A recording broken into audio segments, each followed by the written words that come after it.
नमस्कार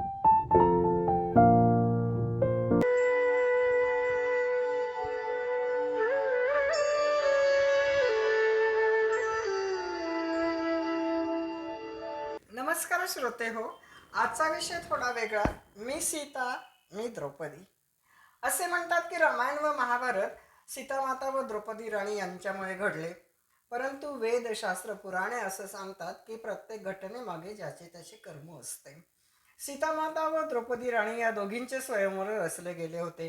परंतु तुलसीदास कृत रामायणामध्ये श्रीराम व सीतामाता यांची भेट एका उद्यानात झालेली आहे. तर वाल्मिकी रामायणात विश्वामित्र ऋषींबरोबर श्रीरामप्रभू मिथिलेस आलेले आहेत व गुरूंच्या आज्ञेनुसारच त्यांनी स्वयंवरात भाग घेतलेला आहे. द्रौपदी ही कुरुवंशात स्वयंवरातून जिंकून आलेली आहे. ब्राह्मणाच्या वेशातल्या अर्जुनाने द्रौपदीसाठी लावलेला पण जिंकलेला आहे आणि वनवासातील वास्तव्य संपल्यानंतर नारद ऋषींच्या साह्याने व कुंती मातेच्या म्हणण्याप्रमाणे 1 वर्षासाठी द्रौपदीचे अस्तित्व त्यांनी मान्य केलेले आहे असं व्यासलिखित महाभारत सांगतं. सीतामातेचा जन्म आपल्या सर्वांना माहिती आहे. पंचमहाभूतांपैकी एकेका महाभूताचे सर्व गुण तिच्या अंगी होते आणि म्हणून तिच्या त्या गुणांमुळे पृथ्वी जशी सहनशील आहे, क्षमाशील आहे, दात्री आहे, धीर गंभीर आहे, तशीच सीतामाता आहे. तर अग्निकुंडात जन्मलेली द्रौपदी ही धगधगती, भस्म करणारी आणि तेजस्वी व दाहक आहे. सीतामाता व द्रौपदी दोघींनाही मातांनी जन्म दिलेला नाही. द्रौपदीचा व धृष्टद्युम्नाचा जन्म हा अग्निकुंडातून सुडापोटी झालेला आहे आणि त्यामुळे द्रौपदीला ममता, माया, वात्सल्य पारखं झालेलं आहे. तर राजा जनक व सीता यांच्यात जे जिव्हाळ्याचे संबंध होते ते द्रौपदीबाबत आढळत नाही. सीतामातेच्या अट्टापायी अपहरण व द्रौपदीच्या अहंकारापायी वस्त्रहरण झाले. दोन्हीही स्त्रिया परपुरुषाकडून पिडल्या गेल्या. सीतामातेला वैदेही, मैथिली, जानकी या नावाने ओळखले जाते, तर द्रौपदीला याज्ञसेनी व पांचाली या नावाने ओळखले जाते. सीतेला अग्निपरीक्षा द्यावी लागली, तसेच द्रौपदीलाही एका पतीकडून दुसऱ्या पतीकडे जाताना अग्निपरीक्षेला सामोरं जावं लागलं. सीतेच्या लवकुशांनी अयोध्येवर राज्य केले. सुख, समाधान, शांततेत जीवन व्यतीत केले.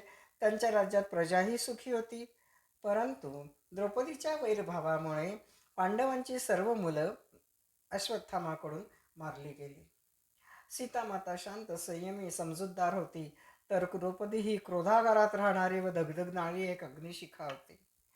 अयोध्येत सीतामातेचा स्वतंत्र असा स्वयंपाक कक्ष होता व प्रेमाने त्या ठिकाणी अनेक पदार्थ बनवले जात होते.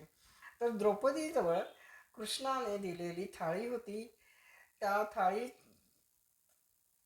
ती अन्न पदार्थ तयार करी आणि तिच्याकडून कोणीही याचे भुकेला जात नसे.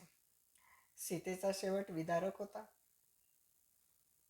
भूमिकन्या म्हणून भूमीतच तिने प्रवेश करून आपला अंत केला व तिच्या वियोगात श्रीराम प्रभूंनी शरयू नदीत जलसमाधी घेतली. द्रौपदीचा मृत्यू थोडा काहीसा वेगळा आहे. स्वर्गाच्या वाटेवर जाताना एकामागे एक जाताना ती शेवटी होती व कोणीही मागे वळून पाहायचे नाही असा नियम होता. त्यामुळे ती केव्हा कोसळली हे कुणालाच कळलं नाही. एक दगदगद अग्निकुंड या ठिकाणी हिमालयाच्या कुशीत शांत शांत झालं. सीतामातेची जनकपूर येथे मंदिर आहे, नेपाळमध्ये मंदिर आहेत, हरियाणात, कर्नाळात, श्रीलंकेत न्यूवारा एलिया या ठिकाणी मंदिरे आढळतात.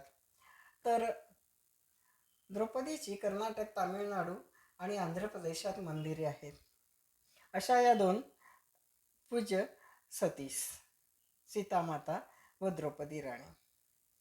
हा माझा व्हिडिओ सर्व स्त्रियांना मी समर्पित करते. धन्यवाद.